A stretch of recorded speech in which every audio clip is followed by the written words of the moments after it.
नमस्कार, आप देख रहे हैं संस्कृति टीवी। हमारे जीवन में सुख और शांति तभी आती है जब कुंडली के ग्रह अनुकूल होते हैं।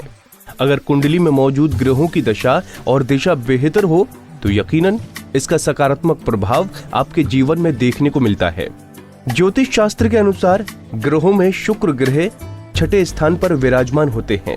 शुक्रदेव का आधिपत्य शुक्रवार के दिन होता है। शुक्रदेव को ग्रहों का मंत्र भी कहा जाता है। ऐसा माना जाता है कि अगर आपका शुक्र कमजोर है तो आपको जीवन में सुख की अनुभूति नहीं होगी। शुक्र अगर कुंडली में कमजोर हो तो धन, ऐश्वर्य और भौतिक सुखों का अंत हो जाता है। पुराणों के अनुसार ब्रह्मा जी के मानस पुत्र भृगु ऋषि का विवाह प्रजापति दक्ष की कन्या ख्याति से हुआ, जिससे धाता और विधाता नामक 2 पुत्र और श्री नाम की कन्या का जन्म हुआ। भागवत पुराण के अनुसार भृगु ऋषि के कवि नाम के पुत्र भी हुए, जो कालांतर में शुक्राचार्य के नाम से प्रसिद्ध हुए। पर कवि से शुक्र नाम कैसे मिला, इसके पीछे वामन पुराण में एक कथा है। एक बार दानवराज अंधकासुर और महादेव के मध्य घोर युद्ध चल रहा था। अंधक के प्रमुख सेनानी युद्ध में मारे गए, पर दैत्य गुरु कवि ने अपनी संजीवनी विद्या से उन्हें पुनर्जीवित कर दिया। ऐसे ही असुर बार बार मरते और जीवित होकर फिर से युद्ध करने लगते।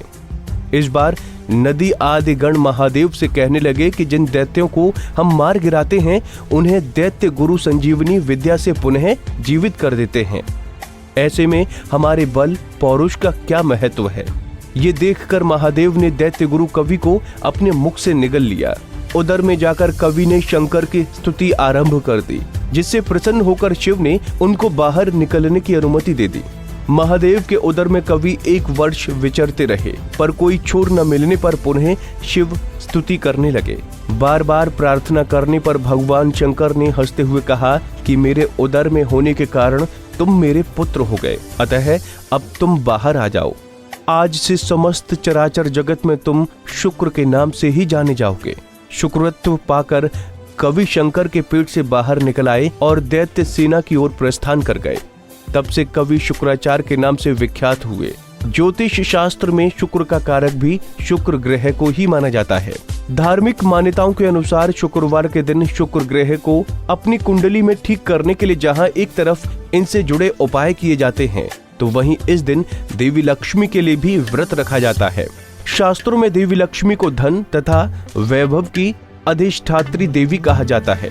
इसके अलावा कुछ मान्यताओं की माने तो इस दिन संतोषी माता का व्रत करने की भी मान्यता है।